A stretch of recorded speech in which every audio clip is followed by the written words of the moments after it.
Hello guys, आज हम oops lecture series का सेकेंड लेक्चर स्टार्ट करने वाले हैं जिसमें हम उसके आगे के टॉपिक्स देखेंगे। आज हम डिस्कस करेंगे merits and demerits of OOPS and difference between object oriented programming and procedural oriented programming.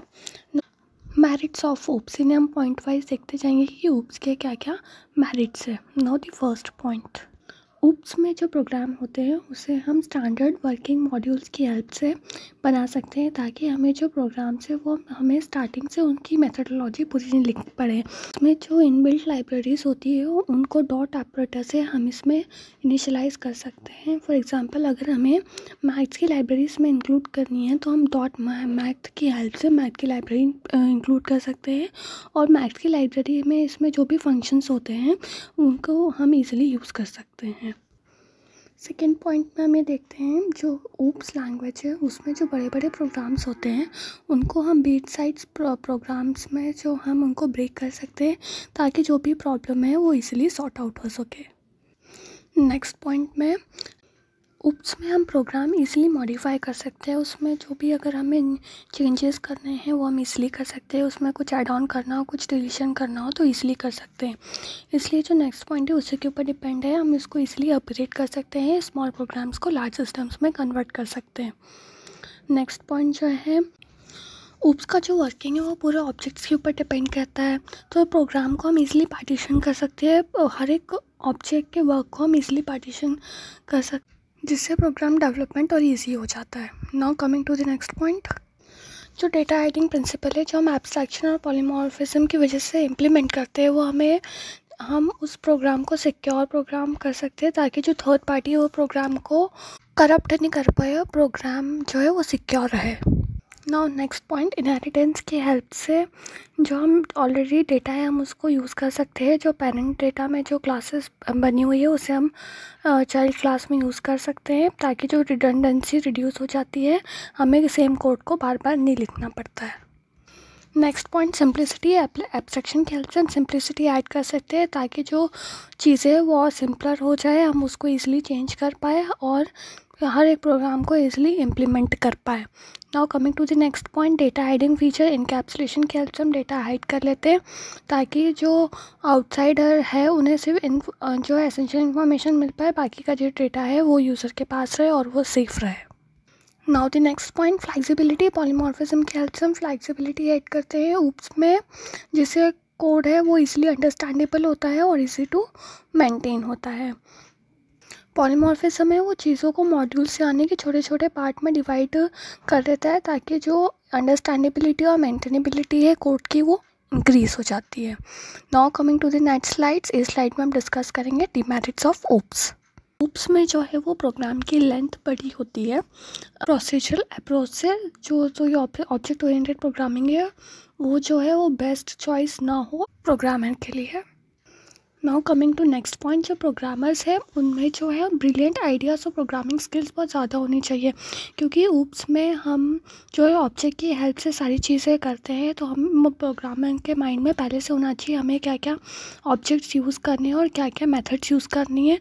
तो इसमें पहले से वेल डेवलप्ड प्लान लगता है। तो बहुत सारे प्रोग्रामर्स के लिए थोड़ा सा ट्रिकी हो जाता है कि इसमें पहले से अंडरस्टैंडेबिलिटी लगती है कि हमें पहले से सोच के रखना है कि हमें क्या क्या चीज़ इम्प्लीमेंट करनी है, क्या नहीं करना है, तो थोड़ा सा ट्रिकी हो जाता है। और नेक्स्ट पॉइंट ये है कि ओप्स को समझने में थोड़ा टाइम लगता है और उसका यूज टू होने में थोड़ा टाइम लगता है और इसमें प्री प्लान चीज़ें लगती है तो कुछ लोगों के लिए ये प्रोग्रामिंग ईजी ना हो। नाउ नेक्स्ट पॉइंट, जो कि पूरा ओप्स कॉन्सेप्ट है वो पूरा ऑब्जेक्ट के ऊपर डिपेंड करता है। तो इसमें जो है प्रोग्रामर को बहुत अच्छी अंडरस्टैंडिंग होनी चाहिए ऑब्जेक्ट्स की कि ऑब्जेक्ट को कैसे ट्रीट करना है और उसे हर एक मेथड में कैसे अप्लाई करना है। ये हो गए सारे डीमेरिट्स। नाउ हम नेक्स्ट स्लाइड्स पे आते हैं जिसमें हम डिस्कस करेंगे difference between OOPS and POP, means difference between object oriented programming and procedural oriented programming. First point, OOP is the object oriented programming. जो ओप्स में जो सारे कॉन्सेप्ट्स है वो ऑब्जेक्ट की हेल्प से अप्लाई होते हैं और प्रोसीजर में जो है वो स्ट्रक्चर्ड अप्रोच होती है, वो स्ट्रक्चर ओरिएंटेड होता है। सेकेंड पॉइंट, ऑब्जेक्ट्स जो ऑब्जेक्ट ओरिएंटेड में होता है वो प्रोग्राम सारे ऑब्जेक्ट्स में डिवाइडेड होता है। जो प्रोसीजरल में है वो सारे प्रोग्राम्स जो है वो फंक्शंस में डिवाइडेड होते हैं। नाउ थर्ड पॉइंट, जो ऑब्जेक्ट ओरिएंटेड में होता है वो बॉटम अप अप्रोच होती है और जो प्रोसीजरल में होता है वो टॉप डाउन अप्रोच होती है। अब ऑब्जेक्ट ओरिएंटेड में बॉटम अप अप्रोच इसलिए होती है क्योंकि जो ऑब्जेक्ट्स हैं, पहले हम क्लास बनाते हैं और क्लास के बाद हम ऑब्जेक्ट्स बनाते हैं। तो जो ऑब्जेक्ट्स है वो पहले इनिशियलाइज होते हैं, उसके बाद जो अंदर की वर्किंग होती है वो स्टार्ट होती है। इसलिए जो है वो बॉटम अप अप्रोच को फॉलो करता है और जो प्रोसीजर है वो टॉप डाउन अप्रोच पे बेस्ड होता है, ताकि जो पहले बना हुआ है वो अकॉर्डिंगली एग्जीक्यूट होते जाता है one by one. Now next point जो है, जो ऑब्जेक्ट ओरिएंटेड में हम इनहेरिटेंस प्रॉपर्टी को यूज़ करते हैं और प्रोसीजर में हम इनहेरिटेंस प्रॉपर्टी को यूज़ नहीं कर सकते, उसमें अलाउड नहीं होता है। नाउ नेक्स्ट पॉइंट, जो एक्सेस स्पेसिफायर्स होते हैं प्राइवेट, पब्लिक एंड प्रोटेक्टेड। अभी स्पेसिफायर्स के बारे में हमने डिस्कशन नहीं किया है, हम आने वाली स्लाइड्स में इसको बहुत डीप में डिस्कस करने वाले हैं, लेकिन अभी बस आपको इतना याद रखना है, जो ऑब्जेक्ट ओरिएंटेड है वो उसमें एक्सेस स्पेसिफायर यूज़ कर सकते हैं, प्रोसीजर ओरिएंटेड में हम एक्सेस स्पेसिफायर यूज़ नहीं कर सकते। नाउ नेक्स्ट पॉइंट, जो ओप है उसमें इनकैप्सुलेशन की हेल्प से हम डेटा हाइडिंग कर सकते हैं, लेकिन प्रोसीजर ओरिएंटेड में ऐसा कोई फीचर नहीं होता है, तो उसमें डेटा हाइडिंग नहीं हो पाती है। Now coming to the next point, इसमें जो है वर्चुअल फंक्शन का कॉन्सेप्ट हम लगा सकते हैं, लेकिन प्रोसीजर उसमें हम नहीं लगा सकते। अब जो वर्चुअल फंक्शन का जो कॉन्सेप्ट है वो हम डिस्कस करेंगे, लेकिन हमें बस अभी इतना याद रखना है, जो वर्चुअल फंक्शन है वो हम ऑब्जेक्ट ओरिएंटेड में अप्लाई कर सकते हैं, लेकिन प्रोसीजर में हम अप्लाई नहीं कर सकते हैं। ऑब्जेक्ट ओरिएंटेड में हमने डिस्कस करा था कि मॉड्यूलैरिटी होती है, तो इसमें हम न्यू डेटा और जो फंक्शन है वो इजीली ऐड कर सकते हैं या कुछ डिलीट भी इजीली कर सकते हैं, लेकिन जो प्रोसीजर ओरिएंटेड है उसमें ऐडिंग न्यू डेटा और फंक्शन को ऐड करना वो थोड़ा सा मुश्किल हो जाता है।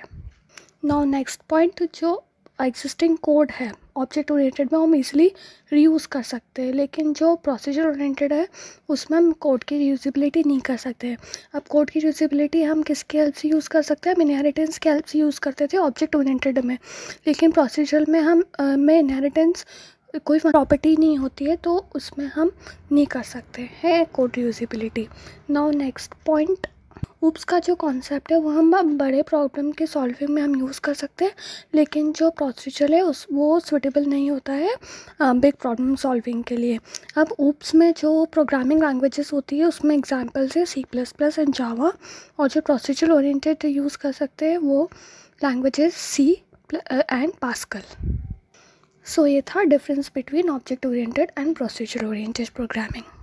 गाइस, हमने जो पूरी स्लाइड्स है उसमें हमने टॉपिक्स देखे उन्हें पॉइंट्स वाइज डिस्कस करा है, तो इट्स बेटर कि एग्ज़ाम में भी अब आप ऐसे ही पॉइंट्स वाइज चीज़ें लिख के आए, ताकि जो आपका वर्क प्रेजेंटेबल भी हो और अंडरस्टैंडेबल भी हो। गाइस, आपको टीचिंग मेथड और कंटेंट के लिए अंडरस्टैंडेबल लगा तो प्लीज़ चैनल को सब्सक्राइब कीजिए और वीडियोस को लाइक्स भी कीजिए, ताकि जो लेटेस्ट अपलोडेड वीडियोस है वो आप तक जल्दी से जल्द पहुंच पाए।